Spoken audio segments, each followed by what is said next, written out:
Something in the mist Dan. took John Lee! Dan, catch your breath. Something in the mist took John Lee, and I could hear him screaming.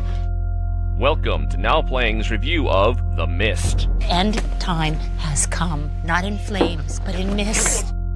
Part of the Stephen King movie retrospective series. Sure, there's no way I can talk you out of this. Hosted by Arnie. I know you're scared, man. I'm scared too. Stuart. The fiends of hell, you see, they are let loose. And Jakob. Put more than two of us in a room, we pick sides and start dreaming up reasons to kill one another. This podcast contains detailed plot spoilers and harsh language. Welcome to Sesame Street. Listener discretion is advised. Ready, kid? Let's rock.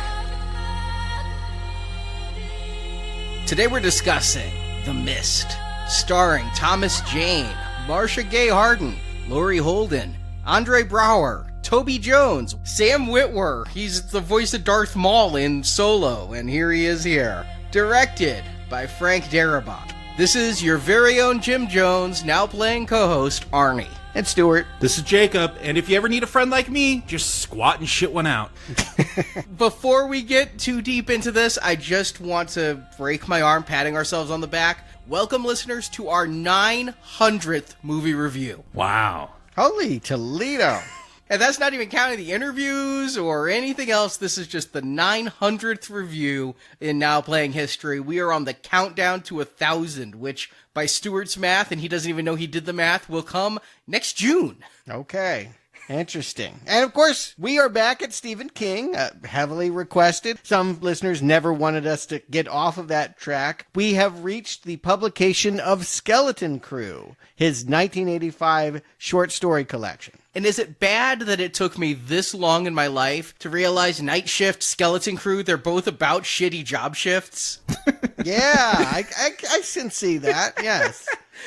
Like, the Skeleton Crew usually works the night shift. Mm-hmm. The difference is, Night Shift had 20 short stories in it, and half of them became movies, TV shows, sometimes franchises. I mean, they gave us Children of the Corn. Sometimes they come back, Lawnmower Man, Mangler, Graveyard Shift. So many movies. Skeleton Crew? Well, we got the movie this week and the one next week out of 22 short stories. Uh-oh. We have already covered one before. If you remember Creepshow 2, that middle section had a oil slick that attacked people on a raft. That short story was in Skeleton Crew. It did also get some television. Next week's movie was also a Twilight Zone episode. And I remember watching Word Processor for the Gods on Tales from the Dark Side. Is that a sequel to Lawnmower Man? No, but remember, his Lawnmower Man was just about a naked guy who ate blades of grass. That's true. They had to cyber it up for the big screen. This was, have you seen the Amazing Stories episode with the remote control and Gary Coleman, or the movie Click with Adam Sandler? Imagine that, but it's a word processor where you can just delete things out of life and write new things into life. Doesn't sound scarier than Click.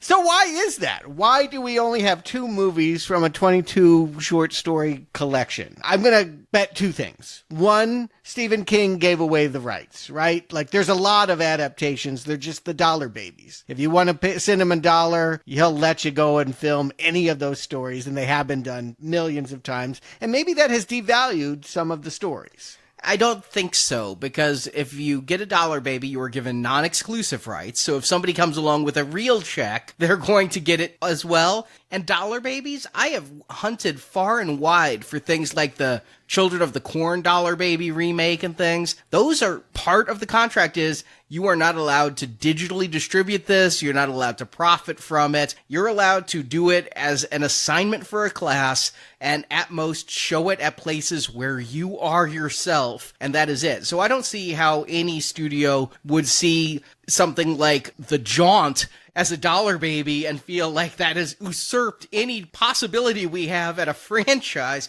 My theory would be Skeleton Crew came out in 1985. And if you think about it, that's when a lot of the Stephen King adaptations weren't doing so well, and when Dino De Laurentiis had kind of taken over the Stephen King empire. We were a year before Maximum Overdrive. I just think that because of Carrie and The Shining, Stephen King was so hot and he had so little to pick from by the time of the early 80s when they were raping Night Shift. But now, the year after this, he's going to put out 4 novels in 1 year, including It. There's plenty more King to choose from that is more iconic, less esoteric, and at the time when this would have been hot, King himself was not. Yeah, I'll jump in on that. I didn't really like Skeleton Crew. I got it, and I was hyped for King, but I don't feel like it's his best collection of stories. I really remember relishing reading each individual story in Night Shift. I was a little bit younger, but it was my intro into that kind of horror. Skeleton Crew felt like stuff that was kind of picked over. And I do think because he's so influenced by Poe and by Lovecraft, which are authors that are not easy to film and don't really have good movie adaptations of their work because they are so literary. The wordplay is so ambiguous. Stuart Gordon adaptations aside.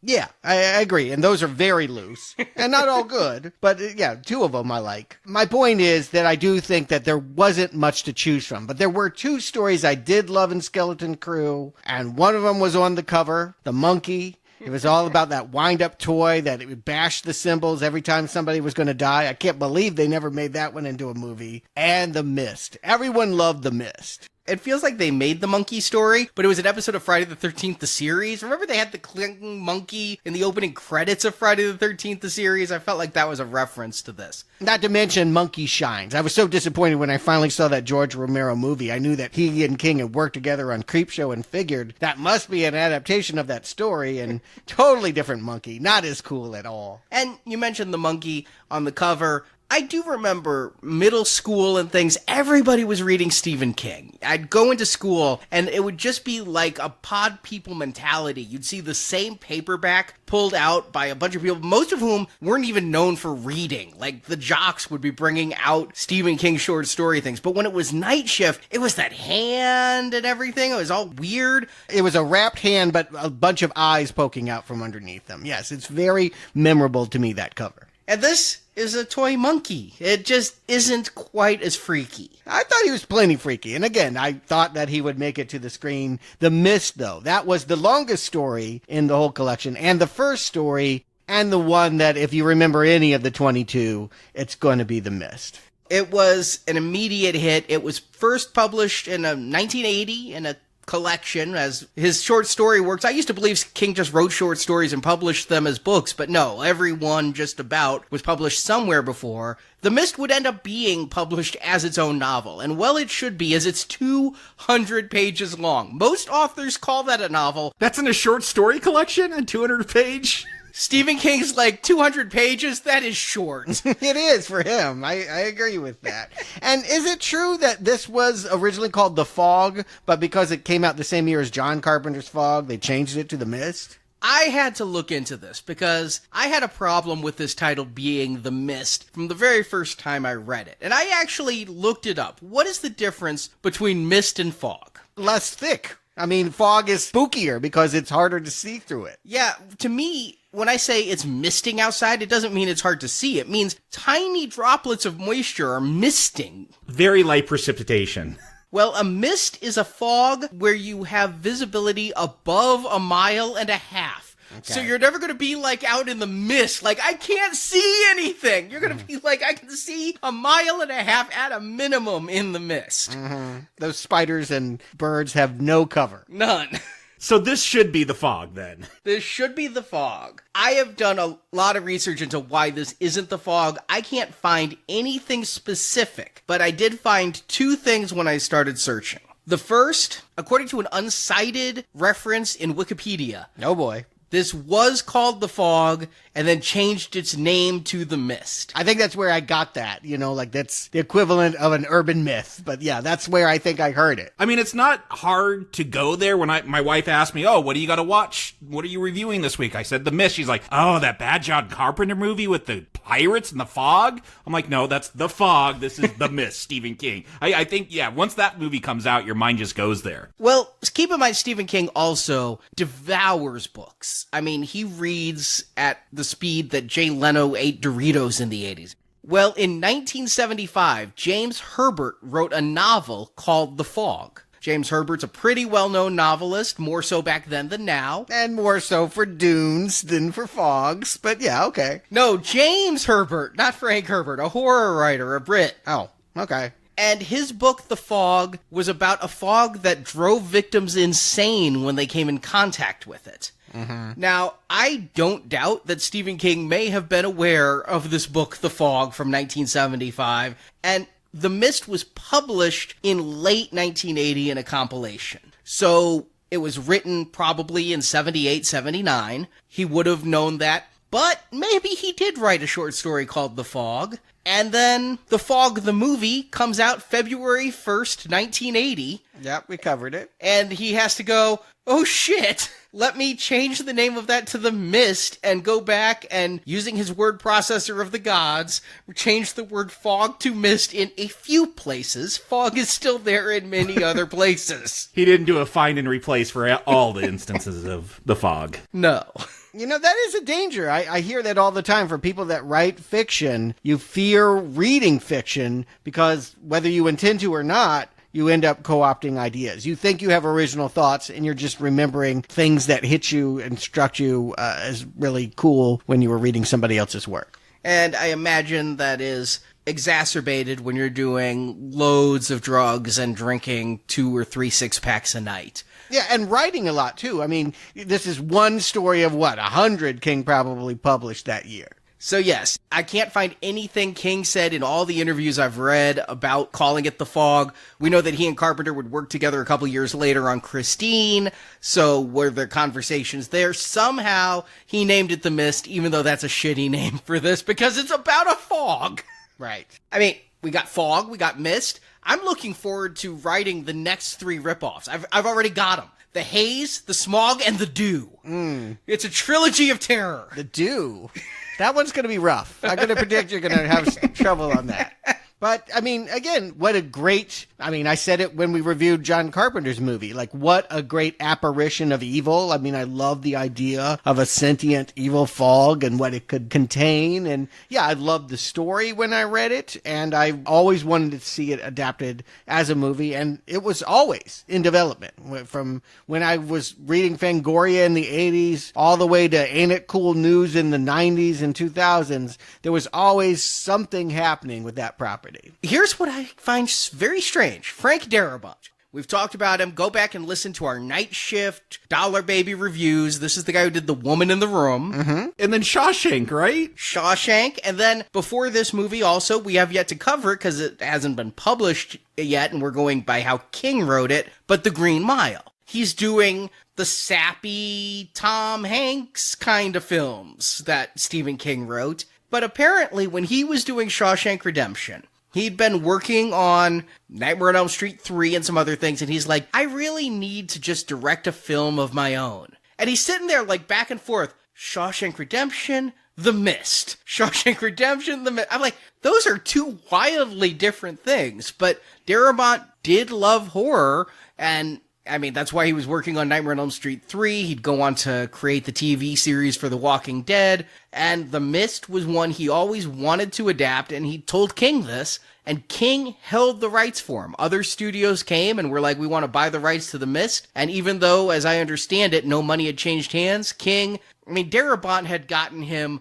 Oscar nominations and things. He had taken the King name. Only Rob Reiner had previously created such prestigious Stephen King adaptations. And he liked Darabont. I mean, that was the deal they cut for Shawshank, was that nobody else was going to direct that but him. Partly because I don't think anybody was asking to. But yeah, so I get that. He had a relationship, and here was a man that made King's name respectable with critics that found his B-movie plots and horror work to be inferior. So yeah, what would that look like for him to take one of those B stories and try to elevate it? I also think it helps that he did make a movie all on his own called The Majestic, and it did not earn him the Oscars that he hoped. So I think he felt like his reputation had been such that going back to King, any King, would probably be a good idea. The Majestic, that was the Jim Carrey movie theater one. I haven't seen it, and I haven't seen The Green Mile, but just based on the previews, I don't imagine I would like anything about either. And, you know, it should also be said that,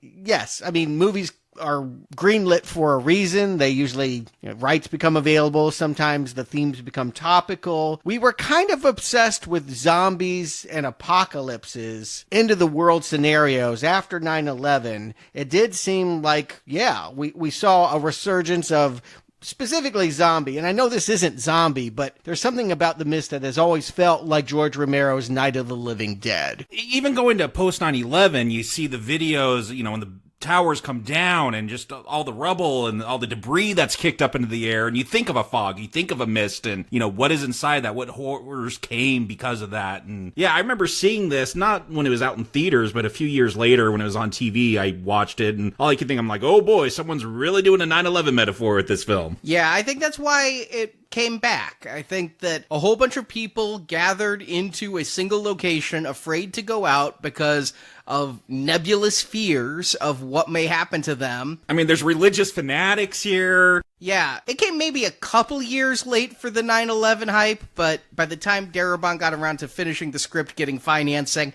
I could see what inspired him. Yeah, everyone wanted in on this thing. And again, it was sort of the film that everyone wanted to see that hadn't been adapted by Stephen King. I do feel like that was a golden nugget in his bibliography that people wanted to see come to life. I did. I wanted to see it when it came out. I think it was Thanksgiving weekend, 2007. But the reviews were so bad. And I ended up not going, and it quickly disappeared from theaters. And I ended up renting it a year later. I remember I saw this opening weekend. I was excited for it for two reasons. You didn't read the reviews. No, I didn't. I did not read any reviews, but Stephen King and Frank Darabont. I loved Shawshank, and I've seen Green Mile, and I remembered liking it. Yeah, that was the deal breaker. I gotta imagine that was a big part of the hype for this, is like from the maker of Shawshank and Green Mile. I'm sure that was the marketing. Keep in mind, also a real turnoff for me as someone that called Shawshank Redemption the worst movie ever made, even though it's not. And then Thomas Jane, the Punisher, in the lead. And I realized that Punisher film wasn't spectacular, but I liked Thomas Jane in it. And ever since that movie, I've kind of been more inclined to watch things with him in it than not. I mean, I don't think I would have watched Hung if he hadn't been in the lead or somebody of that caliber. Here's the thing with Thomas Jane, because I kind of agree with you, Arnie. I kind of like that movie. I recommended that Punisher film that he was in, and because of that, I'm like, oh, it's Thomas Jane. That's a name I know. And I don't think I like anything else he's been in. Like, he just never caught on, is my feeling. Deep Blue Sea, Boogie Nights. I don't remember him in Boogie Nights. I'll catch up on that when we redo that one. Yeah, very, very soon. I mean, he shows up in Scott Pilgrim. It's a funny little role, but it's not like must-see Thomas Jane. No, that was just fun because of how many comic book actors they could shove into that film. I don't think he has a strong identity with the public. I don't feel like people know what a Thomas Jane movie is. He kind of walks a fine line between an action hero and a dramatic actor. He could probably do both. Kind of not unlike Nicolas Cage, before Nicolas Cage went too far and never came back. I feel like Thomas Jane can do wry humor, though. Like, his action or his drama isn't quite fully dramatic, and so a lot of times I get, like, a winking humor out of him. Well, when you're in Deep Blue Sea, there's a winking humor everywhere. Yeah, no, I agree. I feel like that's when he works best. I guess at some point we'll do, I don't know what it's called, 1924 or whatever, some Netflix movie that's based off Stephen King that Thomas Jane also starred in. And yeah, when he's just doing straight drama, he doesn't have that leading man quality for just a straight drama for me. I just don't see him being a huge draw for that kind of thing. So I'll ask, which version of this film did you watch? In theaters, of course, I watched the color theatrical release, but Darabont did release onto Blu-ray. He said if there's a director's cut, it's what's on this 2-disc Blu-ray where you get the theatrical movie and you get his black and white edition. Because you said Night of the Living Dead, Stuart, and that was something King had in mind writing the story. He wanted to call back to 50s creature features and that kind of black and white horror.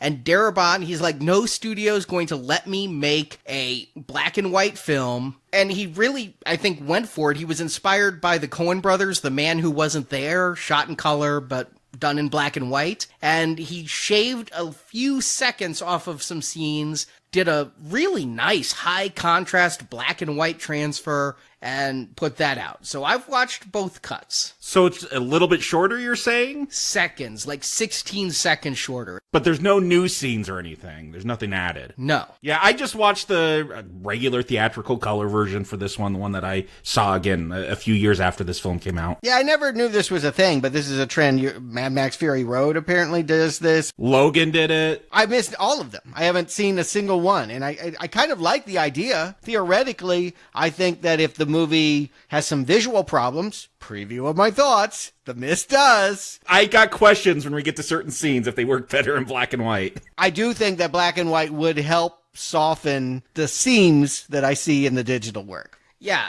I think Darabont was kind of ahead of the curve, though. I always felt Logan was riding, no pun intended, on Mad Max's tail because Mad Max was able to get away with that black and chrome edition. But yeah, Darabont did this far earlier, and I'll say right now, I didn't think this would be the case, I prefer the black and white version. I was nervous going in because it has a Frank Darabont introduction. And in the 90s, I had this video editing machine that was like a Video Toaster Junior, and I could take VHS and dub it through this machine, and I could up the contrast, and I could apply basic filters, one of which was black and white. But it was always more of a green color, and that's how Frank Darabont looked in this opening, it was a hazy green, black and white kind of thing. There was no color, but it certainly was low contrast, looked like shitty video. And I'm like, oh God, I'm going to be watching this ugly-ass green movie for the next 2 hours. No, they really did a lot of timing with the contrast and upped it, and I noticed things about the movie in black and white that I never noticed in color. Like, there's really not a whole lot of musical score going on here. There's a couple anachronisms when they mention Photoshop in a black and white film that this is otherwise a fairly timeless movie. It worked in black and white. That grocery store looks like it's from the 60s. Yeah, I actually found myself getting into the black and white cut a little bit more. Yeah, I mean, I love the format. Just to, put it out there, I still, to this day, Roma was black and white. I see black and white movies that are currently made. But yeah, it's an auteur format. You have to be a super cool director. You have to be Steven Spielberg, Woody Allen. You have to be someone that can pull the strings and tell the studio people, you're the boss. And I guess, yeah, it's easier to do that in home viewing than it is to put it out in theaters. So if I could have seen it in that way, I would have. But no, the first time I saw it and this time I saw it in its color version. You mentioned an auteur. Frank Darabont, despite his successes, was not an auteur at that time. He was talking to Paramount about this film, and they were going to give him a budget of $30 million. If he would change the ending that we will talk about. Mm-hmm. And he would not change the ending. He ended up going over to the Weinsteins, Dimension, their horror branch. Did this film on the cheap, $18 million. Oh, see, and I thought 30 was cheap, but 18. Yeah, he could have used that other 12 million. Oof. If you watch the behind the scenes, of which there are many on that 2-disc edition, he shot this multiple cameras, run and gun style, shooting 50 pages in 3 weeks because he had so little money. Very, very different than the type of languid pace he enjoyed on Shawshank and Green Mile. And I feel like the film reflects it. I actually didn't know that, but I felt it in watching the movie. It looks cheap. It may look cheap, but I can't say that the haste of shooting really reflected in it.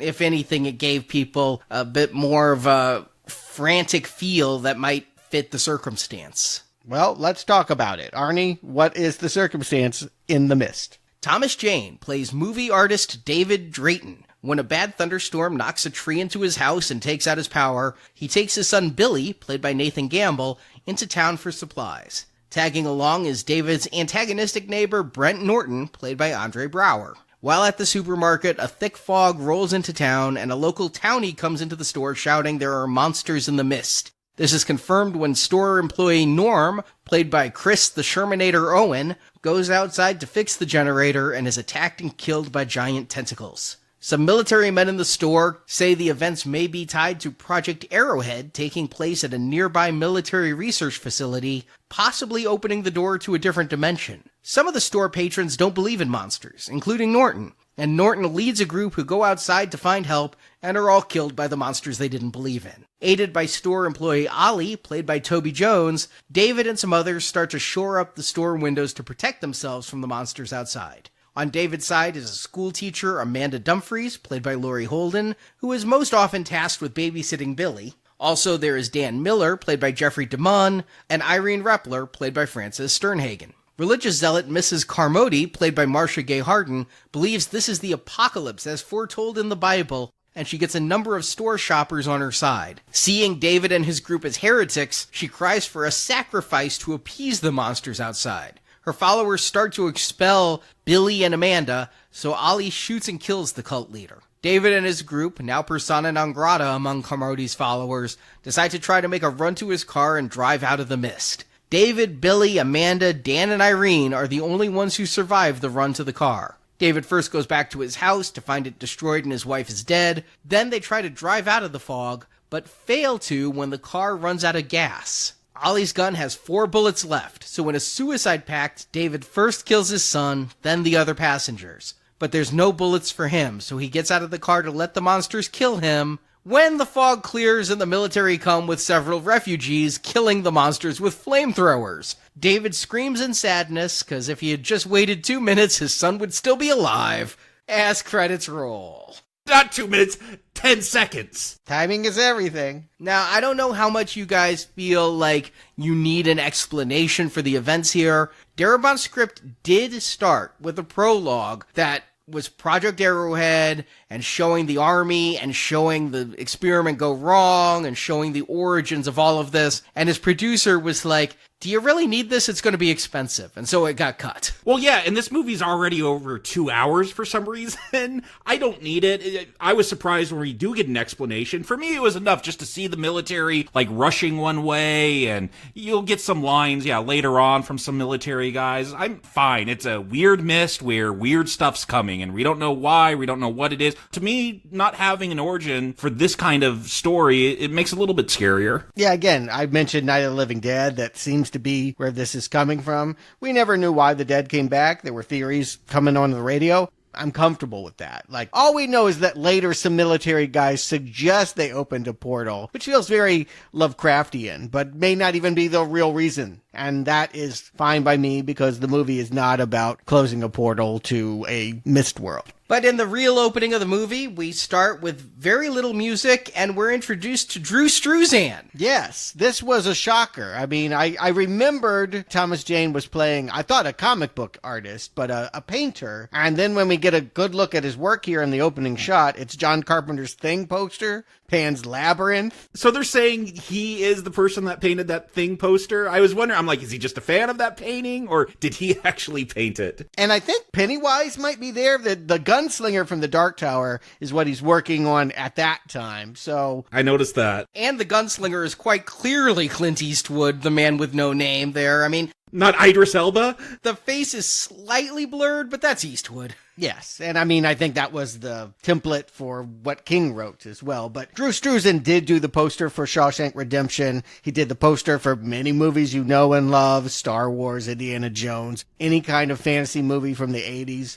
He usually had a version. Back to the Future is a big one also. And Darabont just loved him, and so when he saw in King's work that this character was supposed to be an artist, he actually went to Drew Struzan's studio, had the set designers take photos of it and recreate it here, and they commissioned the gunslinger that he's painting from Drew Struzan to do for this scene. What I would say is, it's kind of unfortunate that this is our main character. I mean, I feel like on the page it made sense because was he a writer? He was an artist, he was a painter. His career didn't really matter. It was told in first person and he wasn't thinking about his job a lot, but he did talk about painting. Yeah, it just felt like it was a proxy for Stephen King himself to put himself and his son in harm's way in the George Romero scenario.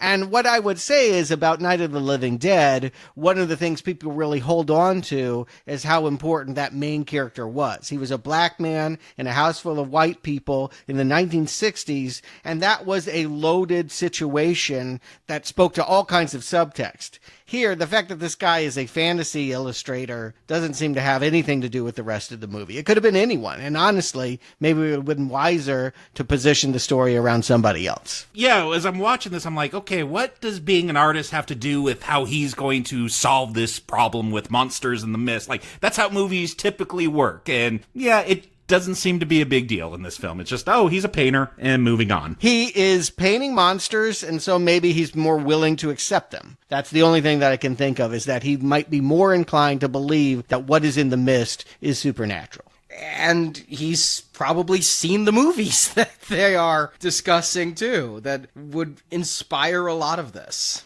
But it's a storm first. Before anything else, what we get is a thunderstorm that brings down trees. And it's a tree that destroys his artist studio. It's a tree that destroys their boat dock. And it's a tree that destroys his neighbor's car. And so what prompted that storm? Are we to think that opening the dimension, that arrowhead, I mean, does 1 + 1 = 2 is I guess what I'm asking. They'll look out on the lake and see a mist coming at them. Did that have anything to do with the storm that caused this havoc? I took it as all being related. Later on, there's going to be an earthquake too. I just figured if that portal opened, if that is the story, yeah, it caused the storm and the mist and the earthquake and all that. In the prologue, it's actually the storm that caused the experiment to go wrong. Ah, I like that better, actually. Okay. So it was a natural disaster that, yes, undid a scientific experiment. Right. And, you know, a lightning strike like Frankenstein caused it. They couldn't pull the plug on the experiment and the portal opened too wide. And so then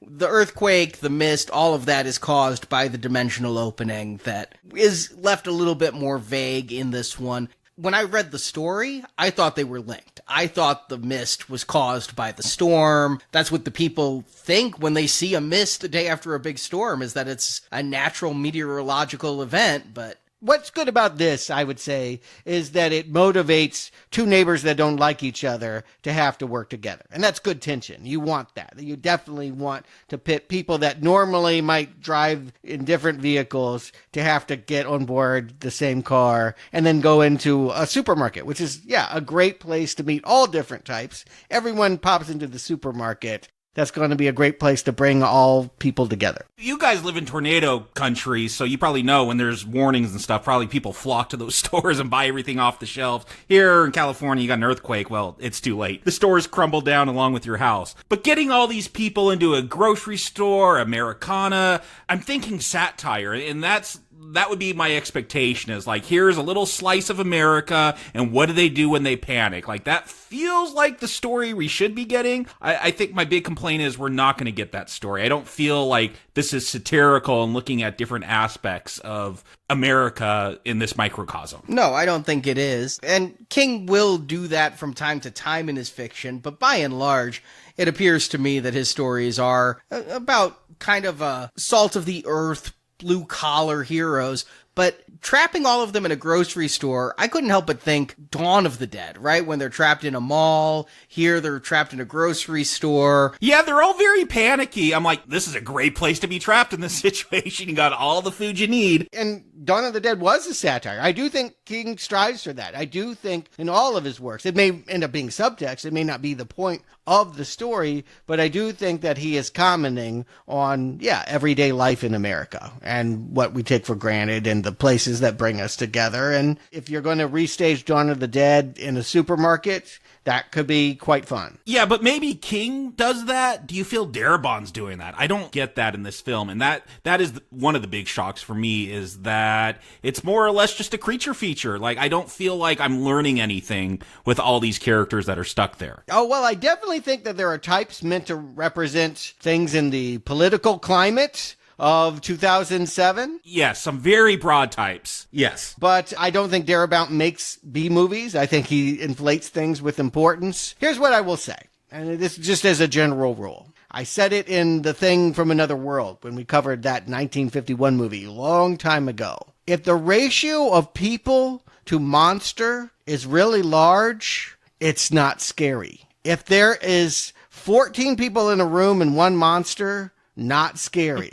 If there are 30 people in a supermarket and 4 bugs fly in, not scary. I need to feel like there are more monsters than there are people. Now, of course, this movie is going to say, well, maybe the people are the monsters. But in general, I think you get what I'm going at. In order to create that suspense about the mist, I need to believe it's full of all these monsters that are going to get you at increasing rates. And here, there's very little attacks. Yeah, I totally agree, Stuart. And like again, great, you're in a supermarket, lots of food, but there's also like big panes of glass. I'm like, well, these monsters aren't just smashing through there. Like there's some invisible force field where they can't just penetrate the glass and come on through and eat people. It's bizarre. Let's go through it a little bit, but I'll agree off the bat. Too many people in this store. It often feels like spectators, because so many of them are extras who will never be allowed to speak by guild rules, and thus you have them in the background, and every so often somebody will loop in silly lines.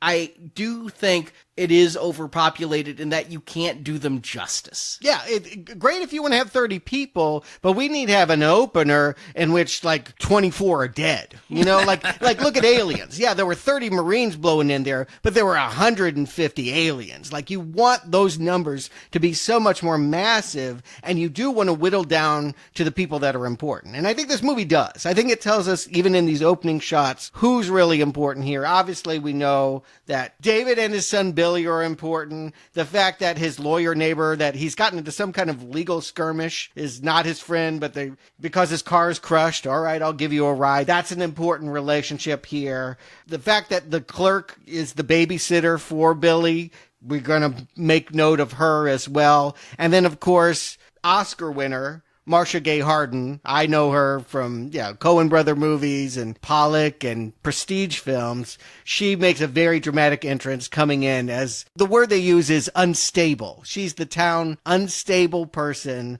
who has a lot of judgment and is quick really early on, as soon as they're hearing the air raid siren saying end times. They're all going to laugh at you. They're all going to laugh at you. I mean, come on. It's right there. This is the king trope of the crazy religious lady. They're in everything. Yeah, it's so broad. But you're saying that they're telling us who's important. There's like some blonde lady, I guess her name's Amanda. She ends up like just watching Billy most of the time. And I'm like, oh, do her and David have a thing going? They keep like giving each other eyes. I don't feel like she's she's going to get shot at the end, but I don't know if she does anything for this film. Well, here's what I would say. As I recall, and I read or reread The Mist about a year ago, it largely is faithful. Arnie, back me up on this. This is more or less exactly what you're going to get on the page, with the exception of her. She ends up having a physical relationship with the main character, and I think that the reason why she's important is that sin gets the religious zealots really worked up against her. They want to kill her and make her one of the sacrifices when the story gets towards a conclusion. As far as plot beats go, this is very faithful, except for the end, which we'll talk about. But getting there, down to Norton and having his car crushed by a tree, the differences become as minor as the year and make of the car. The character names are the same, the character beats are the same, the way that the aliens come in are the same. I feel this one does explain the portal a little bit more than King does. King just has some military guys who kill themselves and a lot of hypothesizing. Here we have the military people spilling the beans. But I'm talking minor degrees of difference here. Too many for me to really process as characters and not used for body count. I think they're all here to represent ideas. I do think that the writers were thinking about what was going on post-Iraq war and the way that we were polarized as a country between religion and the use of military force and who has the authority. I feel like that dialogue is tweaked here so that it feels topical, contemporary, and could speak to current times, even though the story was written in 1980. Well, the other thing to think about is the military caused the problem in this one. Again, it's left a bit more vague. King has never had any use for the military, being a Vietnam protester. I was about to say, it all stems from where he was born, and Vietnam shapes his belief about military power. But here, we're coming after a time when, if you look at it from certain points of view, 9/11 was a counterstrike to American imperialism. And so here, it's the military that really created the scenario that is the disaster and not the military defending us from the disaster. I'm sure it all goes back to Dick Cheney. He's responsible for all of it. Which one is he here? Again, I don't think that they're that representational. No. They're types, but... No, I think they would be, except they stuck to King's characterization by and large. And maybe you could make the case that there's always the same figures in any given scenario. If you're cynical enough, you might believe history repeats itself to the point that this would be the case 100 years from now or 100 years prior. Whatever conflict that you encounter, there will always be these types. And so, you know what? I'm with it. I want to just point out that it's a slow build-up. They take a good 25 minutes. I like the story, and so I'm more or less with most of the choices. I don't think all the performances are strong. I don't really like the visual look of this movie. You mentioned that it was done run and gun, and I'm like, yeah, I feel like I can see that in the sloppy cinematography and the washed out look of it. I just don't care for, but I'm more or less on board. I think there's a lot of creepiness to the guy that comes running in with a bloody nose and the woman that wants an escort home, and no one knows exactly why, but they just don't think that they're going to step outside into the mist and let her go off on her own. I'll say I do like the cast here. It's a cast that when I saw this in theaters, I didn't know most of them, honestly. A lot of them I'd go on to know because Frank Darabont just rated this cast for The Walking Dead. He even asked Thomas Jane to play Rick Grimes in it. So yeah, the woman I just mentioned was Carol, Melissa McBride. Yeah, she had a long relationship on that show. Longer than me. I quit after 2 seasons on Walking Dead. And the blonde you mentioned, Jacob Laurie Holden, would go on to be on Walking Dead. So there's that. And then William Sadler, character actor who's been in all of Darabont's films, but Toby Jones, who really would make an impression on me with Captain America, Sam Witwer, who nobody else knows. Yeah, I was going to say who? He was a voice of Starkiller in the Force Unleashed video games. Okay.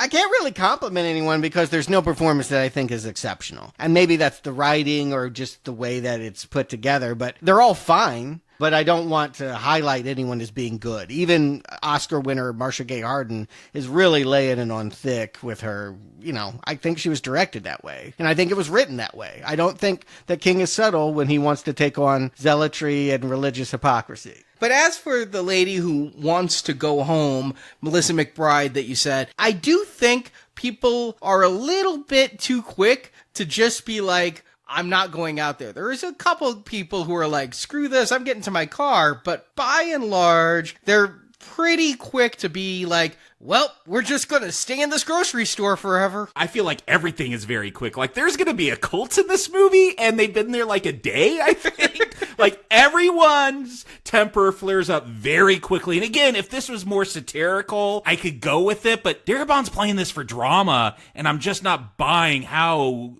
these mood swings, how fast they are with everyone. Well, here's what you do. If you're trying to do a satire, you have to show us what it was like before. We have to see a normal day in these people's lives. We have to see everyone going around and smiling and being kind and considerate so that when you rip the mask off and you see them being cruel to each other, we realize how surface all of that civility really is, how quickly we can lose our humanity. This movie will tell us in monologue again and again that that's what's happening in the dark, but you really have to show that. They don't have the right beginning in order to demonstrate that. We would need to spend the whole beginning of the movie in the supermarket in order to feel that, and then disaster strikes. But I can say this. If I were in a supermarket and a guy runs in with a nosebleed and says, my friend just got sucked into the fog, and it rolls in super fast, and a guy that was standing by his truck screams, and he never comes out, and we don't hear his car start, I'm not walking the lady home.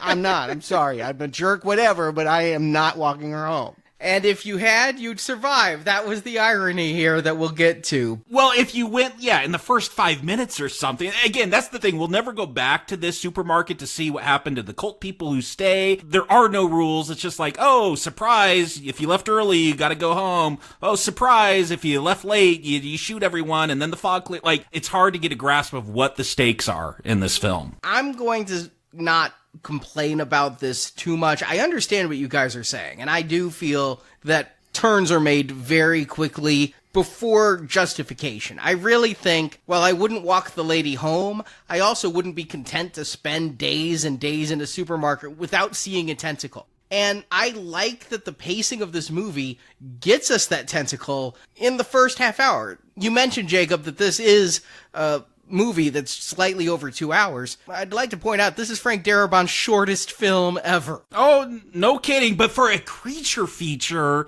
90 minutes, come on. Unless you got some great script where it does become about the drama and the characters, fine. This isn't that movie, though. Here's what I would say, too. We are creatures that look to authority. And if the military guys aren't going out there, I mean, these are the guys that go over and, I mean, these are people that are going to ship out and go to Iraq. And if they're not eager to go out there and face it, and we saw all those Jeeps and such going up the road, they fired the air raid siren. I mean, there's enough there to make you believe I'm going to wait and see what happens. Now, the one thing that people would be doing that they can't, I guess I don't see anyone pulling out a cell phone, but it is the time period where they have it. Yeah, I never see a cell phone in this. They do say there's no phone signal, maybe for landlines. I guess that applies to cell phones. But yeah, you never see a cell phone in this film. Yeah, I would think that everyone would be trying all the time. Like, that is the one thing that doesn't feel naturalistic about this, is that I feel like people would be doing anything to get a signal. And other than that, all of this feels fairly plausible, fairly suspenseful, until...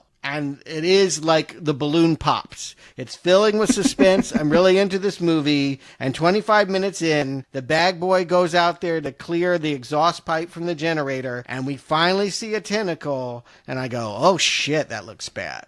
That's an $18 million budget tentacle right there. It's a killer. Arnie, does this look better in black and white? Better. Still not good, though.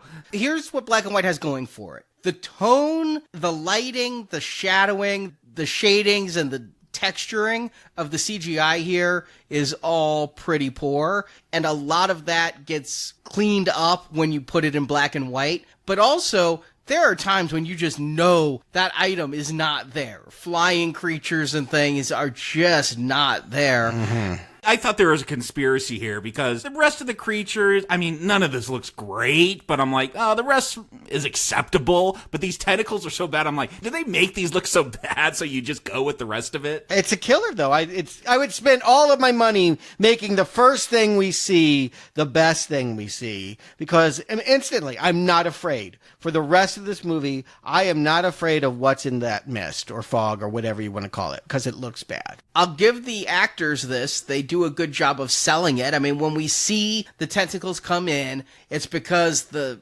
power generator needs to be cleared, and we've got a couple of people who feel like they need to go out and do this, even though they don't need the power generator.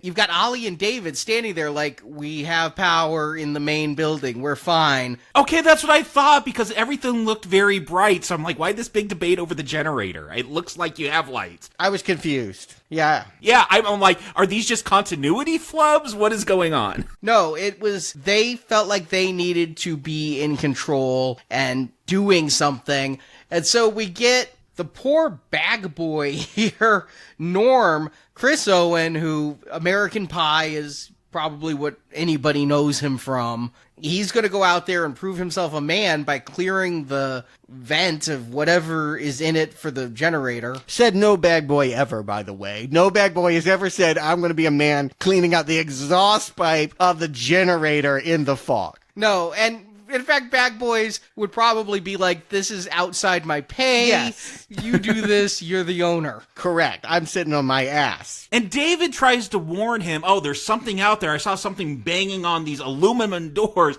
They're giant monsters out. I don't know why they couldn't just break these doors down, why this little tin thing is able to keep them out, but I guess whatever. I will go with that. I will go with the idea that the creatures are either ambivalent about breaking in or haven't quite figured out how much of a meal is inside should they break through the glass or the back doors. I'll give it that both sides don't know what the other is holding, and so it'll be a while before we have all-out chaos. Because you're right, there's nothing very protective about those steel doors. They look pretty flimsy compared to the tentacles, and certainly the glass up front. I get what you're saying, Jacob. That has never bothered me. The fact that they don't break through the glass, they're going to work on that later on. Here, that there's this door, they're instinctive animals, you know? They may have the ability if they really tried to get through, But then again, we're going to see some of them at the end are so large that we probably don't even matter to them. Why this tentacle happens to be there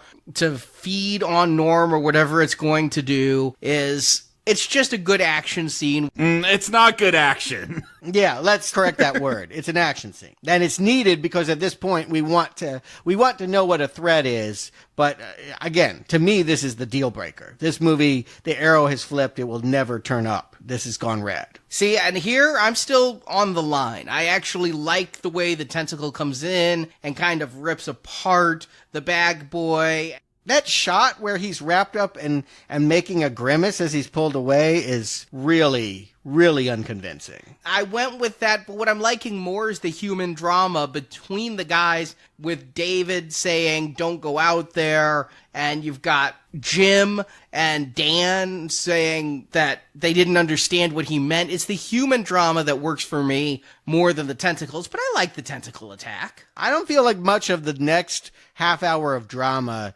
is any good at all. And in fact, the problem is because there's so many characters that we just hear everyone carping and nothing really seems to be happening. It's a lot of complaining of, oh, I hurt, oh, I'm scared, oh, I don't know what to do. But, they put some dog food in front of the windows. But really, for about 30 minutes, it is really like watching paint dry. You're hitting my points here now, is I enjoy the first 30 through the tentacle attack, but then we're going to get into some real logical fallacies, such as, and this is in King's original story, but I kind of hinted at it in my plot summary. After this, they're going to try to recruit people in the store to be in on the knowledge, and they go to Norton, who, again, David and Norton have had their arguments in the past, but they seem to be getting along better now. Instantly, Norton's like, oh, I'm from out of town, you're going to make fun of me because... You're just bringing me back there to laugh at me if I believe there's a tentacle. I'm like... That's what I'm saying! Walk 10 yards into the back room and look to see if there's a tentacle. Problem solved. That's scientific proof if it's there or not. Like, everything gets just escalated so very quickly and so extreme. And indeed, if he doesn't believe it, then you immediately leave. The only thing holding him there is that he doesn't have a vehicle, right? He needs David to drive him home. Yeah, but it does feel... like he's stuck in the middle where, oh, there's no tentacle. Oh, I'm not going to walk out the door. Later on, he'll finally put his money where his mouth is, walk out the door and be instantly butchered. But during this argument, I'm like, if you're so believing there's nothing wrong out there, then I don't understand how you feel you're losing if you go in the stock room and see no tentacle, unless you really feel something they never go to, which is like David has a posse back there waiting to beat him up. That would be the only reason not to go to the stock room. Yeah, I was waiting for them to maybe play on some racial tension because Norton is African American and David's white. And,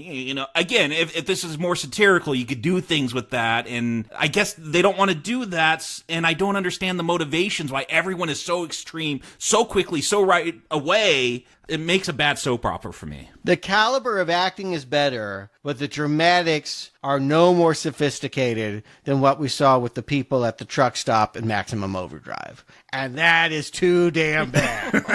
Because you really do, if you're going to have a character go, I got the Old Testament right here, and I know that this is God's wrath, you got to position that just right. Because everyone knows she's crazy. To come to that position is going to take something major to happen. And the only thing that I can see dramatized is that some more people go out there, get killed, and then a few bugs come in and they don't sting the crazy lady. But that's not enough to believe like the crazy lady should sacrifice children. That's crazy still. Yeah, Mrs. Carmody, this crazy, I'm going to say Christian or at least biblical fanatic. This is what turned me off the first time I watched it. And really, I know that King has a chip on his shoulder. And when you have someone like in Carrie with her mother, that just works better in isolation like that. The fact that this person's going to get followers and I mean, she sounds like a crazy woman, and no, Carrie's mom didn't have a cult following her, believing all the weird stuff she said. This lady's going to get people to follow her, and it is just so out there, it makes it unbelievable for me.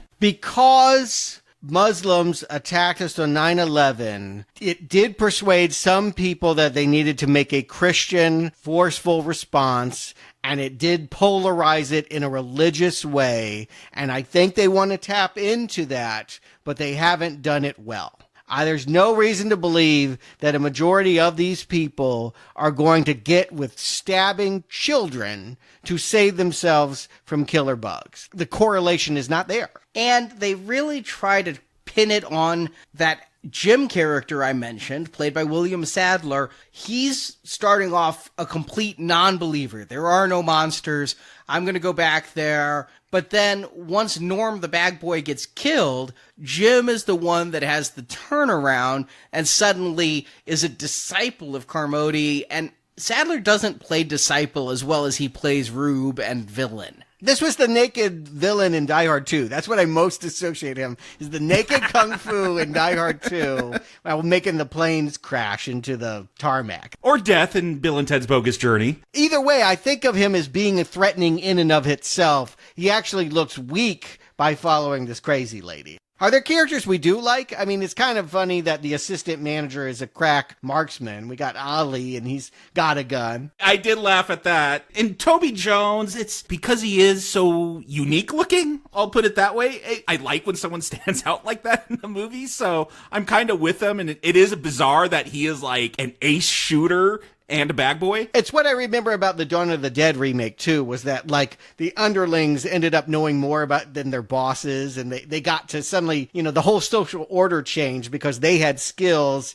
that upper management did not. Yeah, you say he's a bag boy. In the story, he's an assistant manager. I guess he's more than a bag boy in this. He's some kind of boss. Yeah, I never get the roles here very clearly other than Norm. I see who the checkout girls are, but Ollie is going to argue with another guy who's like, I'm gonna write reports. And Ollie's like, well, you write your reports. So it's like Ollie's somewhere in middle management or something, but yet Ollie's the one who's really going to take the lead and his boss character really fades away. But I like the people on David's side. Because they are on David's side or because they're interesting and charismatic? No, just because they seem more rational than the rest of these psychopaths. Right. Yeah, that's not impressive. If they're just sane and not like holding a tent revival, that doesn't make them cool. No, what I'm saying is I like the actors that are surrounding Thomas Jane in this. Amanda. Laurie Holden,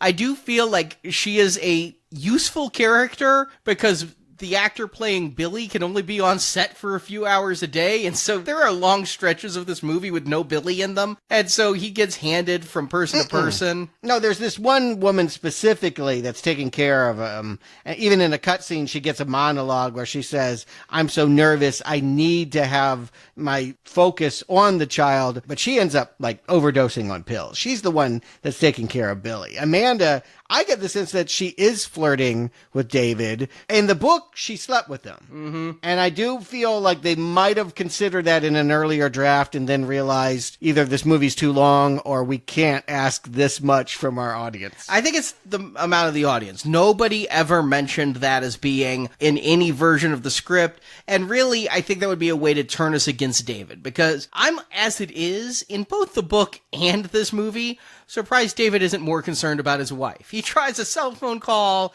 He tries a payphone call. If it were me, I would be obsessed. I would be like the shaved-haired lady at the beginning. Like, I need to get back to my wife and make sure she's okay at all costs. Hey, he's really more interested in leading this group of people at the grocery store. He doesn't mention his wife that often. All this religious stuff comes up way too soon. If you think about it, yes, there's always the subplot of man is just as bad as the zombies. I mean, think of 28 Days Later. They end up at that military base and... Yeah, that's a good example of that. It comes up like at the very end. All of a sudden, here's the big twist. Right. If Carmody kept her mouth closed for 90 minutes of this movie, and then all of a sudden, because she wasn't stung, and, maybe something else, but you write her a moment, and there's only a few people left, then yes, okay, she's starting to develop this church that can be just as harmful. I'll go with that as part of a climax, but it feels like it comes up really early. Like there's a bathroom scene where she's just rude to Amanda. She's always terrible. So like we're never asked to ever like her or to consider that she might have a point. And so she's just one-dimensional and we just detest her every second she's on screen. That just seems like bad writing. Well, that's Stephen King's writing. I mean, this is coming straight from the book. Now, when I read the story for the first time, I was 12 years old, and I had problems with Carmody back then. I felt like she was too flat, her followers were too quick. I never liked that in the short story, it's written in the first person from David's point of view. He keeps calling them flat earthers and things, and I'm like, that's really dismissive of the fact that these are a dangerous group of people that you shouldn't piss off that well. But I like how Marcia Gay Harden is performing it. She is working for me almost as well as Piper Laurie as far as making me believe that she believes it. I don't like it. Yeah, but I don't believe that she's real in the situation. And here's the thing. Maybe King wrote it like this. When you're reading something, it's a different medium. The time goes by differently. Maybe it doesn't seem like such a quick change. I don't know. I haven't read the short story, but a constant discussion I have to have with my 12-year-old daughter because she loves reading. And she's like, oh, I want to see the movie that this is based on. And she loves yelling fake news every time they change something. I'm like, no, like, this is the lesson I keep trying to teach her. I'm like, this is a different medium. This is a different art form. You got to do things different. You can't do it like a book. What works for a book, that works for a book, doesn't always work for a film. So I don't want to blame King. I'm going to blame whoever wrote the screenplay and blame the director because they're making a movie. They're not doing a book. Things play out differently, even if it matches what's on the page. If you want to be one-dimensional and everyone is one shrill note, then I just want it to be more exciting and more quick. It takes 50 minutes for the neighbor to strap on the string and step outside. Are you kidding me? We should be getting close to the climax by that point, and we're not even halfway there. No, I don't feel we should be getting to the climax, but yeah, we are moving at too slow a pace. I do think that there are long portions of this movie that work better on the page. I think King is better at stringing out the tension on the page. And I think Darabont likes his drama. Like, he doesn't want to cut any of that and get to the good stuff. And there's just some portions of it where I feel like it's going on past its welcome, such as after the neighbor goes out and bugs attack and we get an action scene again, and it feels like it's been a while since we've had one. Because we have. Yeah, because it's been well over an hour. There is an online theory I read that Carmody was right. There is like this conspiracy theory that because Carmody did not get stung, the bug lands right on her, and maybe it's that she was just very still, and wasps don't sting people who stand still, or maybe it's because of divinity, and later on she's going to say a couple people need to die, and when they die, the mist goes away. Some people think Carmody was right. And she might be. That's my conclusion at the end of this. We don't know. We never go back to this grocery store to see what happened to these people. Did they just get eaten eventually? We don't know who made the right decision here. So that is a problem for me. She might actually be right, but this movie doesn't have a point of view. Well, she has no reason to conclude that blood sacrifice is going to keep them away. If the bug landed on her and she stabbed someone and it flew away, okay, look, you sacrifice and it leaves. I'm just saying she may still be alive at the end of this film when Billy's not. Well, here's the way I remember the novella ending, was that they get away, and rather than go with the twist that they do, they see the feet of God walking past, and it does give it the sense that this is biblical, that this is our maker, or some old world Lovecraftian maker, coming through and cleaning house. And so, yes, there is a reason to believe that this is a spiritual apocalypse. But I don't know that these bugs are drawn to us because of our sin. What's said is they're drawn to us because of the lights. And we get this very lame, very sad fight scene where, yeah, like 3 bugs get in and we're supposed to think that it's absolute chaos. Well, they almost burned the place down because of those bugs. I enjoy the scene. I like, again, like you mentioned, Ollie is quite the sharpshooter. And I think it's more than 3 bugs get in. Maybe 4. It's not many. But they're doing what they can for weapons with the burning mop and the pistol. I get what they're trying to do. I don't think they have enough money to do it. I mean, David's having fun with the flaming piñata one, and yeah, the little checkout guy gets to shoot the bug before it gets Billy, but by and large, the only thing that has happened that maybe people care about is the sweet checkout girl gets stung, and she dies in the arms of their military crush that just 3 seconds before said, "Why don't we date?" Yeah, that scene did not really impact me very much, and I never liked the checkout girl. Once David's like, "Can you watch my kid?" "Oh no, I have to go help work for the store." No, watch the damn kid, lady. What do you gotta do? You gotta make that minimum wage? She doesn't even make an impression. And again, too many characters, and they're not important. Yeah, what should happen in this moment is we should go from 30 people to 6. We should really clean house and make the middle portion about how scary the mist is. Because that's where I need to be feeling the fear for most of this movie. And then, okay, wow, I wasn't even expecting that humans could be as bad. But they're so wanting to spill the beans with the idea that Carmody and her clan are the real evil that they've just already telegraphed that and made them a bigger problem than the bugs getting in the glass window. Yeah, I mean, this is a disaster film. It's a monster movie, but it's a disaster film. It is a disaster of a film, yes. Where the disaster is you can't go outside, there's the mist there's things that will kill you, but in any disaster film, you have your human antagonism, and that's what's going on here. The part of the movie that I kind of like the action scene that comes out of it, but I'm just wanting the movie to be faster, so I wish they'd cut it, is the trip to the pharmacy because one of the military guys got burned up when they were lighting bugs on fire, and this guy has 3rd-degree burns. You need him in, like, a burn ward at a hospital if you're going to save his life and give skin grafts, but they're all like, let's go get some OxyContin and give it to him because that's not going to kill him. Well, and he's going to die anyway, so this is a pointless trip. I guess it's just to tell us that, and again, I'm guessing this is from the book because you're saying this is pretty faithful up until the end. I'm not sure which came out first, this or Aliens. The story came out long before Aliens. Okay, because we got chest bursters. But the setup here is shot for shot James Cameron, and they should be stoned with cans of peas or whatever you got in your hand when they pull this shit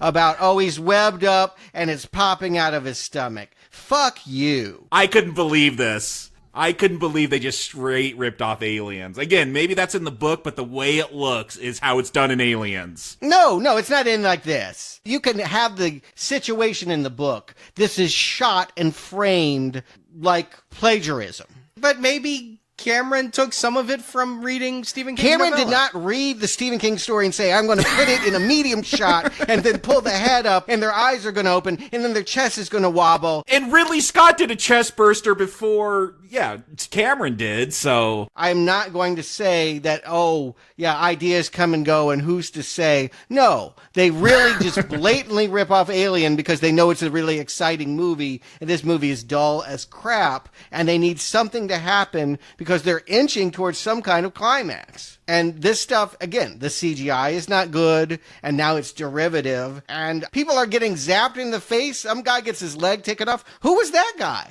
Like I say, there's a lot of extras. I'm enjoying the acid-spitting webs. I just wish it looked more like they were really there. You mean like the acid blood from the aliens? The aliens don't spit acid. They have acid blood. That it is a major plot point.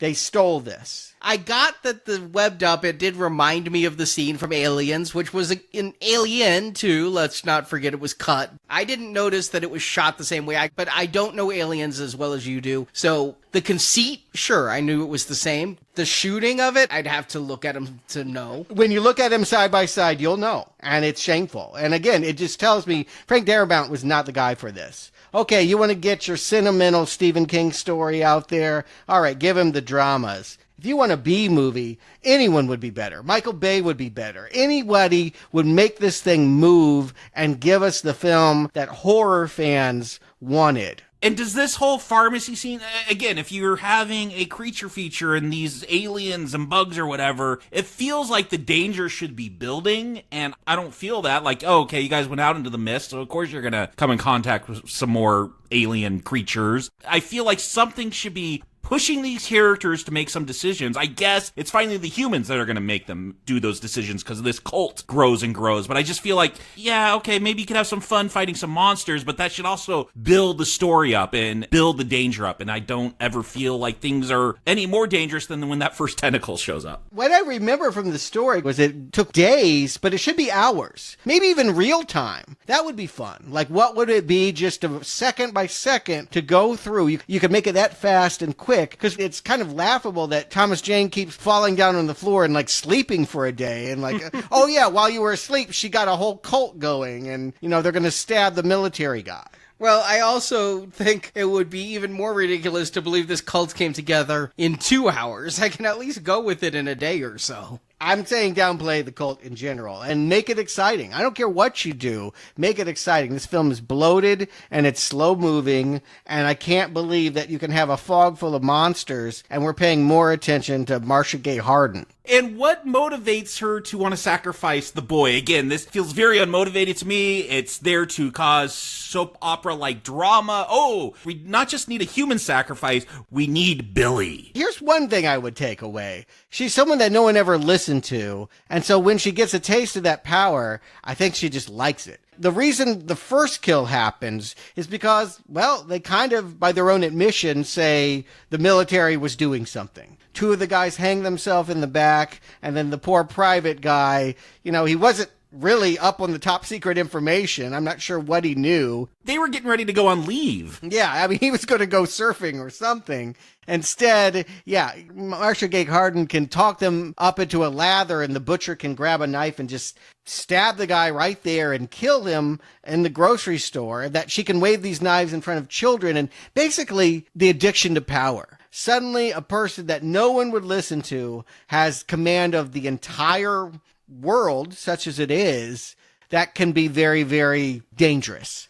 Power in the wrong hands. I don't get that from this movie. I get a little of it from the book, but in the book, she was already known as the crazy lady before any of this happened. Yeah, I think you're right. I'm rewriting this because I don't like how one-dimensional it is. But there was a cutscene that really just sells that she thinks she's God's chosen one and she's nuts in the head. And it's when she's praying on the toilet. I mean, more so than what's in the film? Yeah, there was an extra couple minutes about how if you let me protect those who belong in heaven by punishing those who need to go to hell, then I will get a place by your side. So she'll be God's hand passing judgment. What is Billy's sin then? Is this just supposed to be like Isaac and Abraham, and God told Abraham to sacrifice his son because... Yeah, she name checks them. And so that is, again, because they're pure. Because a sacrificial lamb, well, lambs are pure. So it's not about getting rid of the sinners. You know what? It's not a really well articulated philosophy. And again, it's not really believable in the way that it's unfolding unless you're completely cynical and thinking that people in a grocery store with a couple days can turn into this. And that's the thing. I'm very cynical when it comes to religion. I am not this cynical enough to buy this character. It is a little much to believe that they'd all just go straight to, let's kill a boy, let's kill a child. I could get them killing someone they see as their enemy. This is life or death stakes. There's monsters outside trying to break in. They've seen prehistoric-looking bugs come in. If somebody seems like a threat, I could see expelling them. A little boy and a woman, I think they're picking weak targets. And I don't think a lot of people can believe, oh, if we get that guy, maybe that will end the problem, but we kill the child. I don't believe most people would be there. What I would have liked to have seen is more of her followers. I don't care why she's doing what she's doing, but show me that the followers truly believe they're so afraid for their life that they will do something as insane as murder a child because they think that will help them, because it's their only hope. That's what I'm saying. That's where you get into more satirical aspects and exploring different parts of society and why people move the way they do and believe what they believe. This film's not concerned with that, though. And it's all resolved relatively easily. I mean, Ollie just puts a bullet in it. Yeah, and I was surprised because if you kill a general, I would expect the troops to be even more angry, but this just, I guess because there's a gun, everybody's like, oh shit. Even before he shoots that, though, like before he goes to the pharmacy, he says there's only like 10 bullets left, so he can't have that many at this point. Like, they could swarm. It seems like we should have chaos at this point. It seems like the whole glass should come down and there's no more refuge. There's no more hiding anymore. They have no choice but to run out there. It would just be, again, my main concern at this point is movement, excitement, adrenaline, getting this story to its point faster by half an hour. I just feel like we should have a big blowout here. Maybe it's because of the budget. Maybe it's because it wasn't written that way. We just have a couple people running out into the fog and, yeah, a very unconvincing, giant ant or crab or something. It looked like the Acklay from Attack of the Clones. Arnie gets it. Yeah.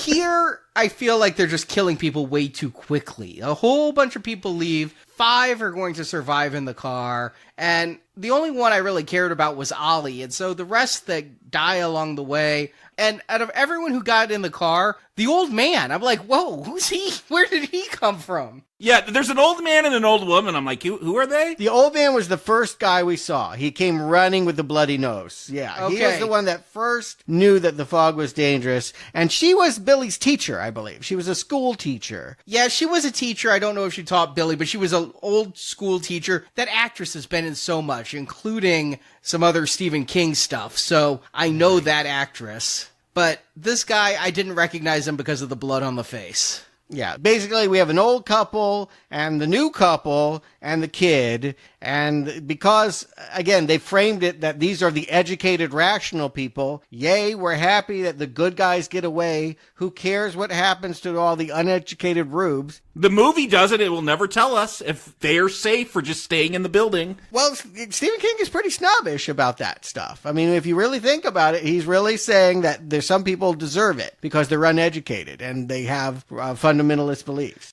Well, then show the bugs come in and eat them all. Well, the fundamentalist beliefs, yes, but a lot of his protagonists are salt-of-the-earth people. But educated, college-educated, writers, artists, cultural people. If you are a truck driver, you are scumbag. If you have religion in your heart, then you are crazy. Yeah, he doesn't care for the religious, and he doesn't care for government and military, but I do think there's a hero trucker somewhere in his oeuvre.